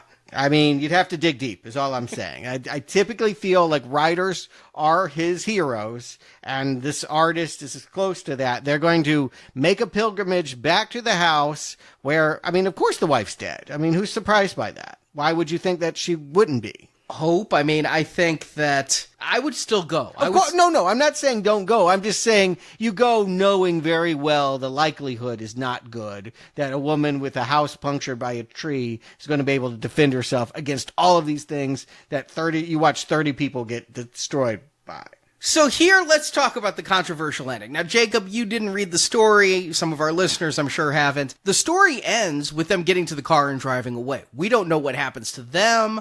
We don't know what happens to the people in the grocery store. It's all very ambiguous. But before ever filming, Frank Darabont was like, well, that's not an ending I can go with. And he went back and forth and came up with this ending where they go back to the house and see the wife dead. And then the ending where they're out in the middle of the mist. They've not been able to drive out of it, and they run out of gas. Go siphon some gas. There are cars on the road. Like, for these characters that are supposed to be so rational, like, they come to a very stupid conclusion. Very quickly. I'm not going to disagree with this. You know that you're dead when you're out of gas. There's no getting out there with a hose and siphoning off glass. They went to a pharmacy to try to help a third-degree burn victim. I'm just saying, maybe the point is, when you lose all rationality, that's when bad stuff happens, and here's their irrational moment. If I want to give this movie some kind of help, maybe I could give it that, but I don't buy it. And I have found these people to be the rational ones in the movie. They move very quickly. Would you really be like, I'm out of gas, let me instantly pull the trigger on my son? And here's the problem with this scene. First of all, I have innumerous problems with the scene, but the biggest is the way Darabont stages it. The way that they all have this look at each other where they just verbally agree to the suicide pact. They all nod quietly, yeah. And then the boy wakes up, looks at his dad pointing a gun at him, and then we cut to the outside. Boom. I mean, that is so obviously playing at our heartstrings that it backfires on Darabont, and my cynicism is like, you asshole, what the fuck are you doing? I don't dislike this ending the way you guys are. I get why you do it. Honestly, let's go back to Night of the Living Dead. How did that film end? With an incredibly depressing irony. We had this hero, and he managed to stave off what seemed like an entire field full of zombies, only to be lynched by a white militia and to be thrown on the fire. Well, he got shot. Yeah, but because he was mistaken for being the enemy. And that feels very, very similar to the irony of killing someone when it didn't have to be that way.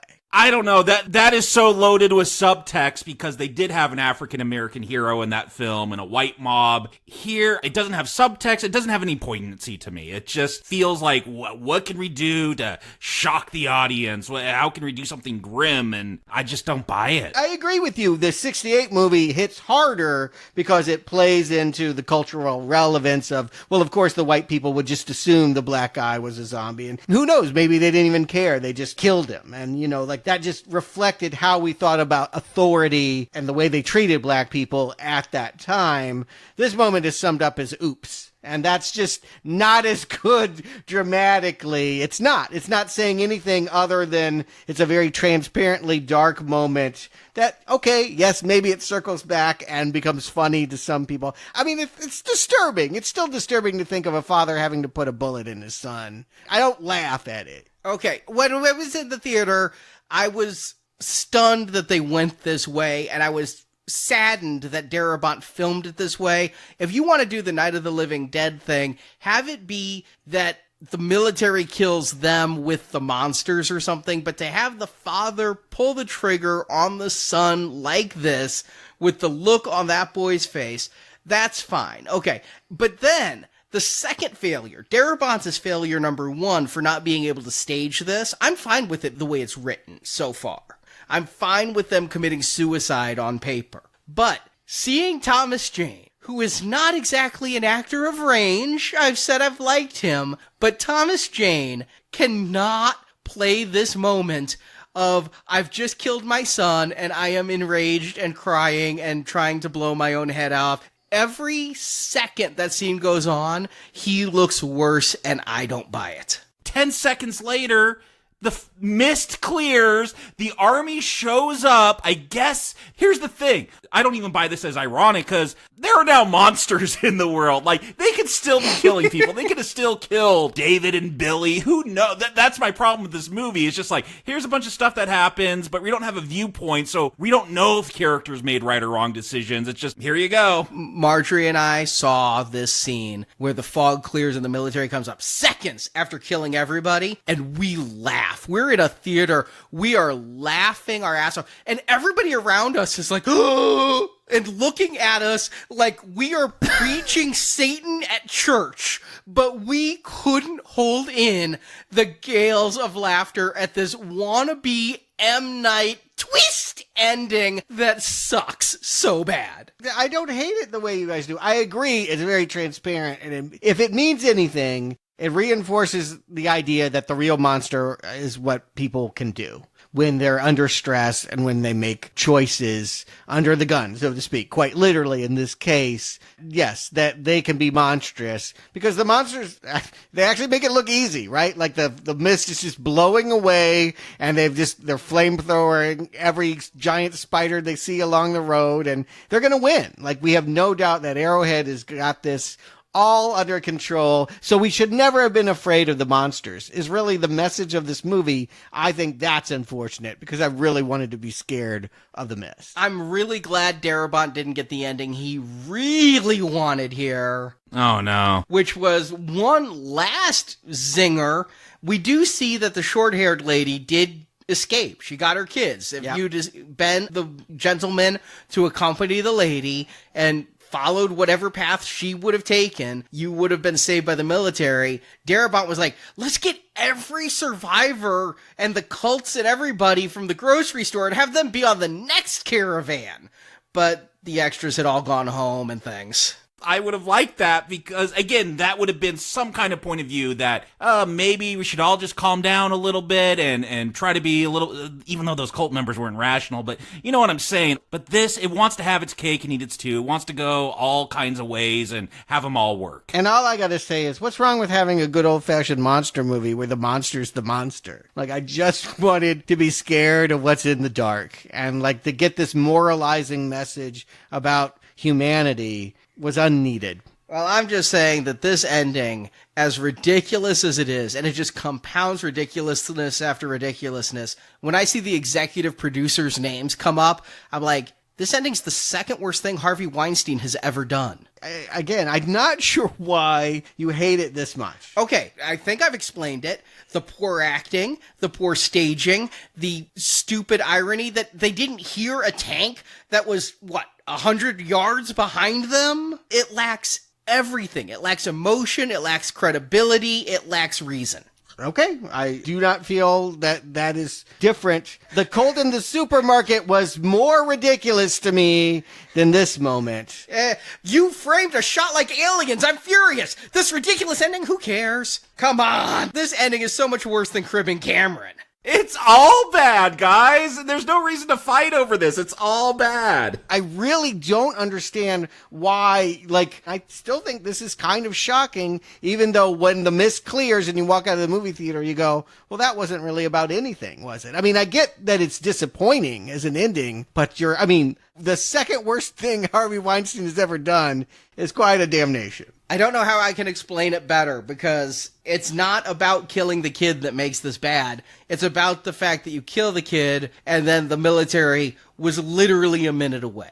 I mean, obviously that happens. I mean, obviously there have been moments in history where people, through bad timing, were planning something and then it didn't go that way. Stuart, here's the thing. What does it mean in this film? What does it mean? It doesn't mean anything. That's what upsets me. Not much. Not much. It means that the filmmakers wanted to leave you feeling bad. They did not want you to feel like it would all be okay. And a lot of time in Stephen King, there is a happy ending. I do feel like the kid does live. So that in its superficial, empty way, it is still shocking. But it is also revealing that the movie wasn't about half as what it preached to be about. Stephen King's novels have happier endings than his short stories. A lot of his short stories have everyone die. Yeah. And here's the thing. You could have had the mist clear and they're like, oh, we've made it. Let's get out of the car and look at our surroundings. And then a monster pops out and eats Billy. There's a lot of things you could have done if you just wanted a shocking ending. I want it to mean something. And that is my frustration, is there's not a lot of significance to this film. But again, that theory that Miss Carmody is right. She wanted Billy and Amanda dead. The moment Billy and Amanda die, the mist goes away. So people are saying Carmody was right. I mean, okay. If that means something to you, again, I didn't want a better ending. I wanted a better middle. And King loves this ending. He said he wished he'd thought of it. If he had, this would have been the ending to the novella. He likes it more than his own. Well, there is no ending in the novella. Well, there's a last page that's... Yes, there are words in a period, but it leaves you... It was very clear he didn't know how to end it. If you've listened to my Books and Nachos, that's a theme that would span 44 years of his career and counting. Yeah, he's bad with the endings. But are we? Let's get to it. Jakob, Stuart, do you recommend going out in the mist? Jakob. With this whole Stephen King retrospective, I've said I'm not a huge Stephen King fan. I've read a handful of his novels. I just don't really like his style, but I have a hard time blaming him for this one. I just feel like filmmakers just really blew it on this, to write something for the screen, to give characters significance, to, you put some people in this close together. I want it to mean something, especially because it feels like they want to say something about 9/11 and military action and all that, and then it all just kind of falls flat. And you're right, Stuart. Where is the scary stuff? Where is the cool action scenes? That stupid looking tentacle at the beginning, that actually becomes one of my smallest problems with this film, because I'm like, oh, okay, at least we got a little bit of action, and we're not going to get a whole lot of exciting stuff for the rest of this. And yeah, do a creature feature, make it 80 to 90 minutes, shoot some cool looking stop motion animated bugs, and I'd be happy. But this is so full of pomp and circumstance, and it just feels like Darabont wants this to be way weightier than it is. If you got to watch something about fog or mist, go with the fog. At least those pirates were kind of cool. This just doesn't earn, again, the drama, the weight, the irony that it wants to sell you. It doesn't earn any of that. This is a not recommend. Stuart. It sounds like a very strong not recommend. I'm going to say we've seen much worse. That's why I didn't say very strong. I'm tempering it. I want to start there. We've seen a lot worse than this, but we should still ask for more. We should still ask for better. The problem with this mist is that writer-director Frank Darabont has bloated a B-movie with self-importance without backing it up with any genuine scares. Nothing is scary here. It takes too long, it does too little, it takes 2 hours, and does nothing with that. 90 minutes. Tops. And they should not get to brag that it's holding up a mirror to America when it presents characters this cartoonishly one-dimensional. And biggest problem of all, I've already said, too many damn people on the screen itself. The human-to-monster ratio is very important. If the people outweigh the bugs, you got a problem. Not to mention the subpar CGI. James Cameron, he had men in rubber suits. George Romero just had some shoestring gore to smear over some non-professional actors. They still got more mileage and more scares out of their work than this puny movie could.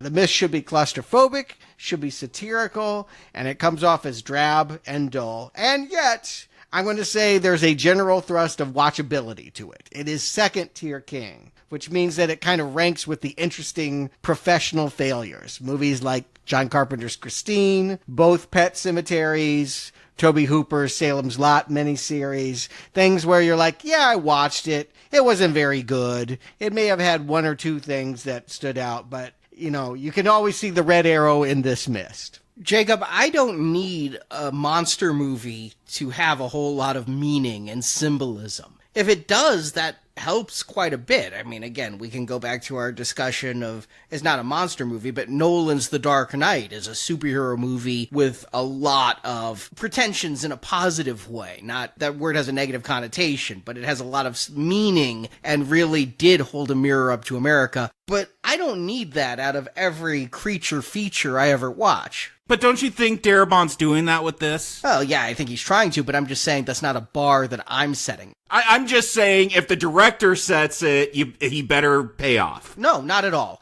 What the director's vision is irrelevant to how I will enjoy a film. The question is, do I enjoy a film? If the director had zero aspirations towards something more and still delivered this exact film, I would feel the same way. What the director's intent is will not shade my arrow. And in this case, I felt like it was okay-ish for most of the movie. I did feel that it has moments where it drags, and the special effects, it was 2007. This was not acceptable at that time. I mean, if we go back, if we ever, God help us, do like the Anaconda series or some of that early 90s CGI. You telling me Anaconda looks better than this? No, it looks about like this, is what I'm saying. Okay. But it came 10 years earlier. This has the effects of a movie from 96, 97. That's what I'm saying. In the 90s, you could pass it off as it is what it is. In 10 years later, after episode 3 has created entirely realistic CGI environments, yeah, this is inexcusably bad CGI. But I was really right on the fence. I really was, until that ending. And that ending just certainly tipped the scales. Now, I remembered hating the ending when I saw it in theaters, and I've never returned to this movie because of that. Coming back, I'm like, all right, I know what the ending is. Maybe I won't find it as funny. No, it's still knee-slapping, high fucking hysterical. And so I was on the fence. I thought this might get a mild recommend from me just because of decent performances and interesting staging. And I like the human versus human drama. But then that wasn't a cherry on top. That was a turd on top of the sundae of an ending. So no, not recommend. But it's a weaker not recommend. So let me ask, if somebody now went back and fixed the digital effects and they looked great, could the movie be saved? I think I might. I think I could imagine it turning green if they shortened the runtime at the same time. Cut out a lot of Marcia Gay Harden. Cut the whole pharmacy out. No, make that stuff look good and cut Marcia Gay Harden down to nothing, almost nothing. In fact, I don't even care if Miss Carmody is in the movie, and I could conceivably go with it. If they improve the CGI, you'd have to leave Carmody because A, it's integral to King's plot, and B, there's no other reason for them to leave the grocery store at the end if they're not pushed out. So you'd have to leave that stuff in. There's stuff that could be trimmed. If you trimmed 15 minutes, improve the effects, and there is a fan edit out there. There is a fan edit, but all they changed was the ending. They just gave it King's ending. They didn't fix those tentacles. Where they drove off into the mist at the end and then credits rolled. You do those three things, oh yeah, easy Green Arrow. Okay. Well, there have been other adaptations. It should be said, way back in the 80s, the first thing to ever hit computer screens. I wanted it. My dad never had a computer that was compatible with the games that came out for IBM. But have you guys played The Mist, the text adventure? No. I remember that box for The Mist. I remember the spider. I remember thinking, man, I want to play that game. I have played the Mist text game in the past. I had loaded it up one day. I was going through what are called abandonware sites, and I'm like, they made a game on the Mist, and I think I played it for like 2 minutes. I think I've mentioned during the video game retrospective series, games like Zork and things like that are endlessly frustrating to me because a lot of it is I didn't frame it right. Like, literally in this game, you find a box of salt, and I say, throw salt at a bug. But I didn't type open the box first. So since I didn't open the box, the bug killed me. Can you just lock yourself in the bathroom of the grocery store and wait it out? No, because Carmody will kill you. This game is difficult as hell. I have uploaded to our YouTube channel this morning a 20-minute video of me losing this game.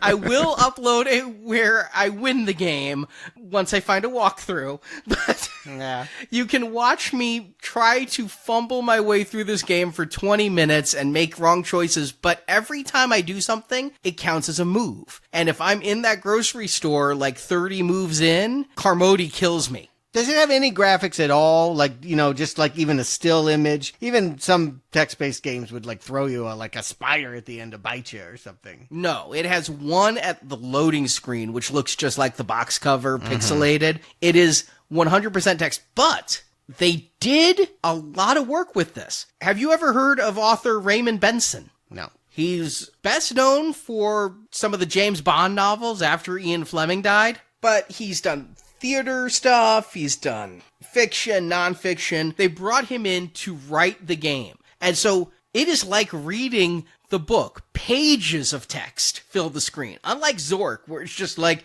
you see a monster. This has embellished King's story. The only thing is you left Billy at home. So it's just you. Oh, you can't shoot him at the end? No, you don't kill Billy at the end. But it's just you trying to get out of there. And it really maps out and creates a story outside of the store that you'd never get in the short story at the time. It's a lot of reading. It really is. Like you do an act, like say go east, and it fills your screen with text, and then it says more at the bottom. You hit space, and it fills the screen with text again. So it is an interactive novel.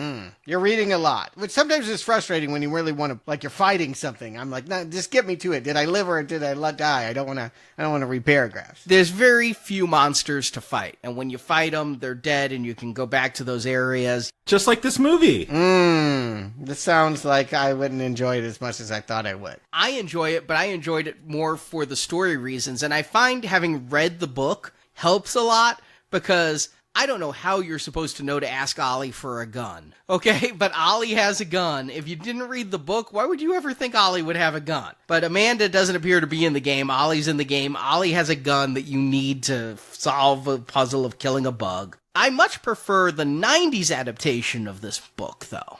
Have you guys played Half-Life? I've heard of it. Half-Life is a first-person shooter that is really well done and is based unofficially off The Mist. They actually were going to call the game Quiver based on, Project Arrowhead. There's arrows, quiver, but they ended up going with Half-Life. But it's about a bunch of scientists. You're one of the scientists involved in a project that opens an extra-dimensional portal and a whole bunch of monsters come through. And it's more of a survival horror game than a shooter like Doom, because like in the book, you don't just go in and shoot all the monsters. You've got to try to be strategic and figure out what the right thing to do is. Half-Life was a great game when it came out. Its graphics are more poorly dated than this movie's CGI, but Half-Life was a really good game that is completely in the spirit of The Mist. So I recommend that far more than the official game. And then Spike Television, the network for guys, I believe was their slogan. Is that still around? It was in 2017 when they put out a single season, 10 episodes of The Mist TV series. A whole 10 episodes? Is it all in the grocery store? I was excited for this, and I TiVoed every episode. Not so excited that I actually found time to watch it because reviews were dismal, but I TiVoed every episode because here's what I was told. This is from the Weinstein Company, right before the implosion, and I had read that it was in the same universe as the movie, but not in the grocery store. So, like, they would line up somehow? Well, it could be that there could be a crossover later on.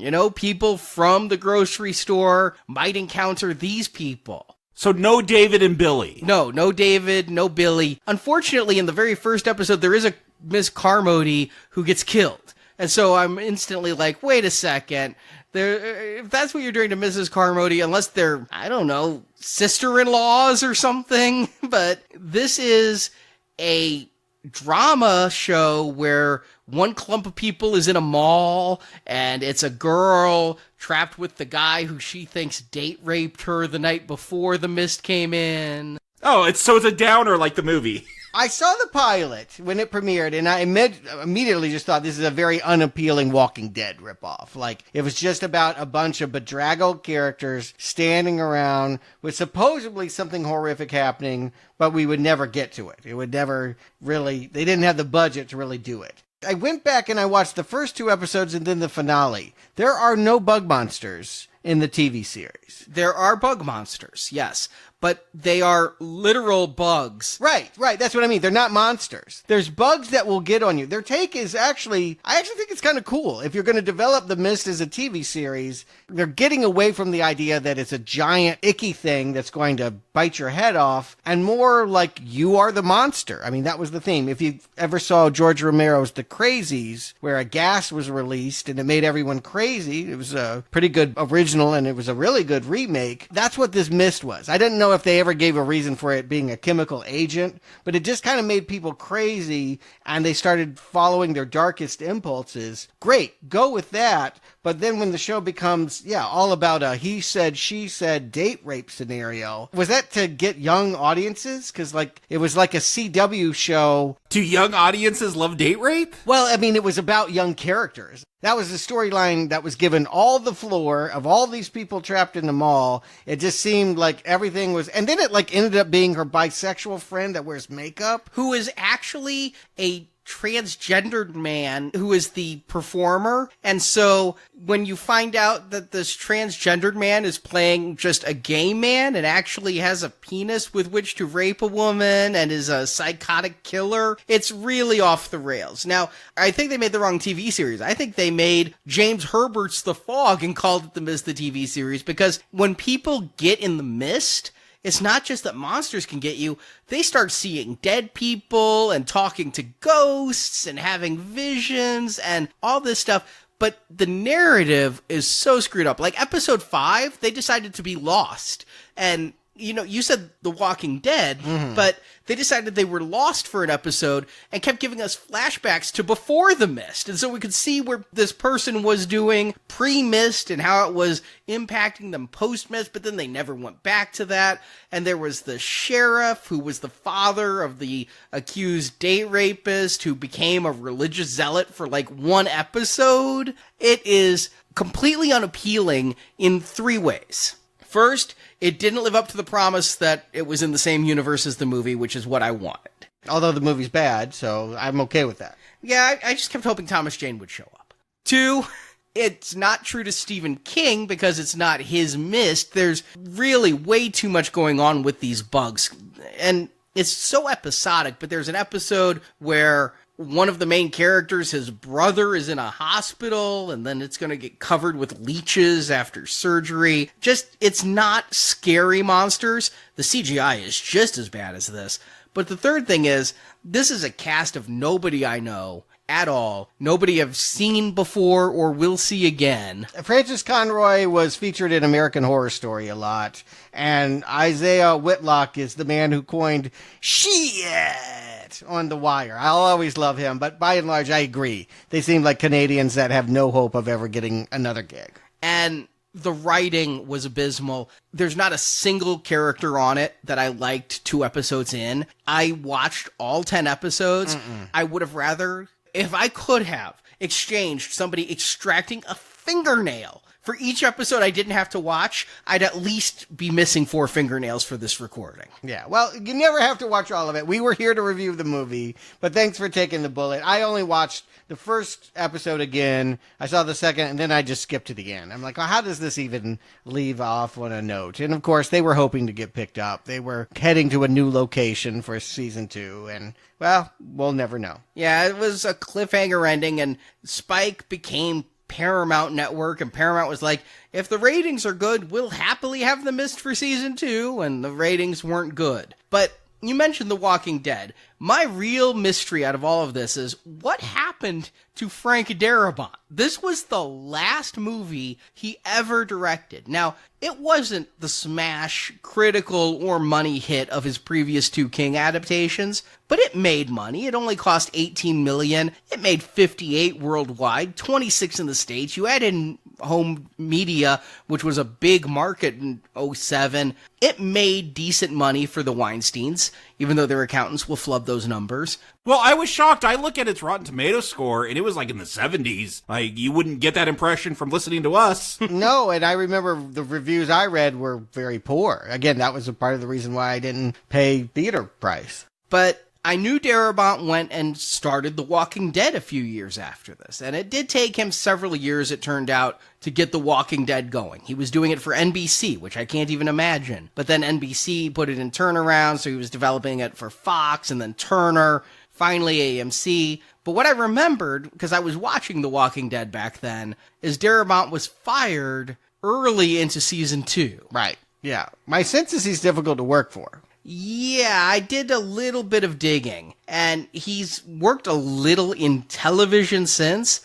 He is presently suing AMC for $300 million. Okay. That lawsuit was filed back in like 2013. The trial is next year, so the lawyers are the ones getting really rich off of this, of 7 years of litigation so far. But AMC has released a number of emails saying they fired Darabont with cause for sending emails that say things like, Ray Charles could operate that camera better than the DP, and compared one of the show's directors to someone who had suffered massive debilitating strokes, and sending to, like, the director, fuck you all for giving me chest pains because of the staggering fucking incompetence, blindness to the important beats, and beyond arrogant lack of regard for what's written being exhibited on set every day. I deserve better than a heart attack because people are too stupid to read a script and understand the words. Maybe it's his scripts that are the problem. I mean, come on. I think that the main problem is just that. People don't like working for him. That's the thing that I heard when I lived in LA. And I don't want to tell tales out of school, but yeah, that was the sense that, basically it wasn't fun to be on a set with him. And And that sometimes adds up. I mean, you can be an asshole, but if you make great films or really money-making films, people will tolerate a lot. But I guess he hasn't been successful enough to earn that reputation. And who knows? He may pop up again. He may be plotting something and be the talk of the town next year. Or he may get his $300 million in damages from AMC and just never work again. But yes, if you're Spielberg, you can be an asshole. I've said it before, I'll say it again. If you're anywhere in the 80 to 90% of people who work in Hollywood, you gotta be nice, because people are going to choose if they work with you again. And yeah, that seems to be... I watched every behind-the-scenes feature with Darabont, and he was doing a lot of documentary filmmaking on this set. You know, he looked fun to work for on this movie, but yeah, everything I hear about The Walking Dead is why it hasn't worked again. Now, I always do say, I try when I know it, to bring in a fourth arrow. What does Stephen King think? Well, he loved the movie. I figured with Darabont being his friend that he was not going to be too uncomplimentary. And it follows his story. Why wouldn't he love most of it? He says he was genuinely frightened by this adaptation of his novella. Come on. Well, this is all in the press, right? Before the film came out. He always talks this stuff up. Maximum Overdrive to scare the hell out of you. Come on. Yeah, he even did that with The Shining. I remember I read some interviews with him in 79 and 78 where he's like, I've seen some of the dailies and oh my God, they're so scary. And then The Shining came out and we all know about that. He also said early on, he saw the pilot of the Mist TV show and thought it was, quote, pretty damn good. Yeah, because he's getting royalties. He wants to promote it. For whatever reason, I yet again disagree with Mr. Stephen King. Maybe I'll take him at his word. Maybe he genuinely thought this stuff was great. I don't see it. Again, we could ask for better. His work deserves better treatment than what is usually brought to the screen. Well, we're going to maybe see that next week as a Stephen King horror story goes to Blumhouse, the horror studio, for a movie I've never heard of that, Stuart, you insist exists and is real. Mercy. Yep, it's not $1, baby. I checked 9 times. It's got a 79-minute running length. And you should say Mercy 2014 because there's a bunch of movies called Mercy. Yes, I said to Marjorie, there's a Mercy that comes out every year. And she's like, so how many installments of the series are you doing? And I'm like, no. There's a movie named Mercy that comes out every year. And you have to look for the 2014 one based off the Skeleton Crew short story, Grandma. Right, the last movie to come out of that short story collection. And if you're looking for something different, we're back on Western kicks. This Friday, back to Leone, Once Upon a Time in the West, a movie that I will call one of my absolute favorites. If you haven't joined us for this donation drive, join us at the silver level. I have been happily surprised, just to give a preview of the conversations we've had with what Sergio Leone has done so far. I haven't been 100% happy, but I've been surprised at how much I've enjoyed what I've seen so far, and I look forward to seeing these next 2. Yep, all green arrows, and hopefully that will persist. If not with Stephen King, then maybe with Sergio Leone and Silver Level. So you can listen to us discuss that Friday. Next week, we'll be back with Mercy. Jakob, Stuart, thank you for joining me. Listeners, thank you for joining us. And until next time, we're going to leave before people start drinking the Kool-Aid.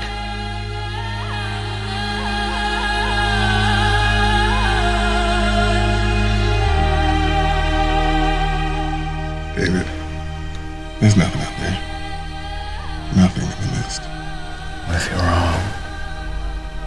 Then I guess the joke would be on me. After all. Thank you for listening to this episode of Now Playing. We hope you've enjoyed the show. Well, we gave it a good shot. Nobody can say we didn't. Nope. Nobody can say that. Hear a full review of the original Stephen King source material at our sister podcast, booksandnachos.com. There, Arnie is reviewing every book and short story by King. You'd think educating children would be more of a priority in this country, but you'd be wrong. And also come back to NowPlayingPodcast.com each week for another new movie review. Shut the fuck up and listen. In the NowPlayingPodcast.com archives, you can find many more reviews of Stephen King films, including Sometimes They Come Back, The Lawnmower Man, Carrie, Salem's Lot, The Shining, Children of the Corn, and more. Listen, don't be scared. In our archives are also reviews of film series such as The Avengers, Star Trek, A Nightmare on Elm Street, Friday the 13th, Scream, Transformers, and RoboCop. Find hundreds of movie review podcasts at NowPlayingPodcast.com. I won't believe us. You have to. I'm not sure I believe it. I was here. What we saw was impossible. You know that, don't you? Anyway, what do we say? How do we convince them? Support from listeners like you help keep Now Playing operating. It appears we may have a problem of some magnitude here. You can find a link to donate using PayPal at the bottom of our website, NowPlayingPodcast.com. Promise you won't let the monsters get me. Ever. No matter what. You can also join the Now Playing patron campaign through our Podbean site. Patrons of $10 or more get a new exclusive movie review every month, plus even more perks, including one where you can pick a movie for our hosts to review. Find the details on our website. Thank you, Ollie. I wouldn't have shot it, Dave. Not if there'd been any other way. That's why I said thank you. Okay, then. Let's go! Now Playing Podcast is produced by Arnie Carvalho. I just don't think he's the bloodthirsty asshole you make him out to be. Associate produced by Jason. Son, you got brass balls. Now Playing is edited by Heath and Arnie. I'll call the studio. Phones get back up, see if they can extend my deadline. What choice do they have? Now Playing credit narration by Brock. With lines like these, I don't know how good it is, but I guess we'll have to make do.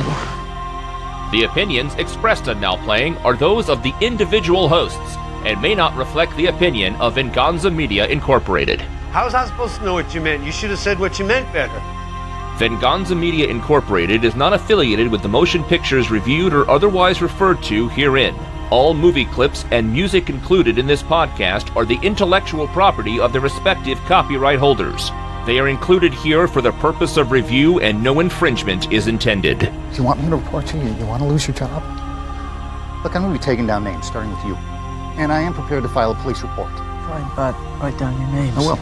Now Playing Podcast is an exclusive trademark of Venganza Media Incorporated and may not be used without the expressed written permission of Venganza Media Incorporated. All rights reserved. You know what he's going to say. He's going to say sue me, which I don't know, maybe we should. Now Playing is a Venganza Media production, copyright 2019, and no part of this show may be reproduced, repurposed, or redistributed without the written permission of Venganza Media Incorporated. All rights reserved. I'm not discussing this any further. I know.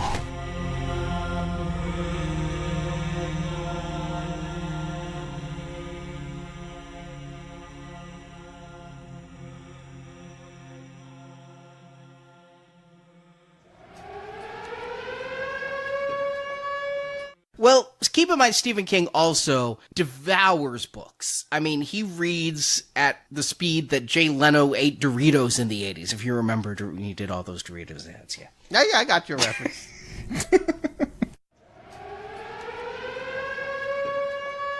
James Herbert's a pretty well-known novelist, more so back then than now. And more so for Dunes than for Fogs, but yeah, okay. James Herbert did Dune? Oh yeah, I thought it was Frank Herbert. No, this is James Herbert. Who the hell's James Herbert? James Herbert, more known for doing his later James Bond works after Ian Fleming died. He was the one that got that gig? Yeah. Are you sure? That's what I wrote down. I thought that was... James Herbert, English horror writer. His first two books, The Rats, The Fog.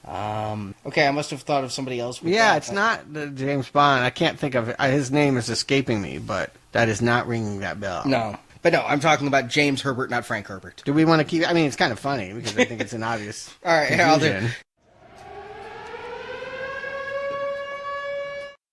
But as for what you say about... What's her name? Wanted to go home. She doesn't have a name. Oh. Yeah.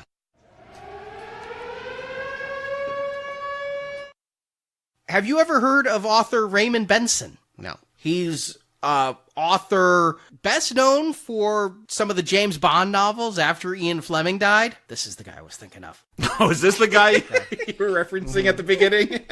I still don't know him. That's still not the one I'm thinking of. No, but you didn't have a computer that could do text? No, it never worked. I'm telling you, I can't tell you. That doesn't seem like it'd be hard to be compatible with. There was something about IBM AT. I don't know what it was, but every time we got a game, I can't tell you how many times my hopes got crushed. I would pop in these discs, and it would, not only would it freeze the computer sometimes, like we'd have to reinstall everything onto the, like it had hurt, like it was a virus. It would have killed my home computer, and my dad did not want it. He was like, computers are for work, they're not for games. So he would never get a system that was more friendly to these kinds of things. So I always just coveted computer stores and these boxes. And I'll back you up. I had an NEC APC-3, which was an MS-DOS machine. But would you believe they actually advertised 28% IBM compatible? Oh, I remember when they tell you what percentage was compatible. And then we installed, for several $100,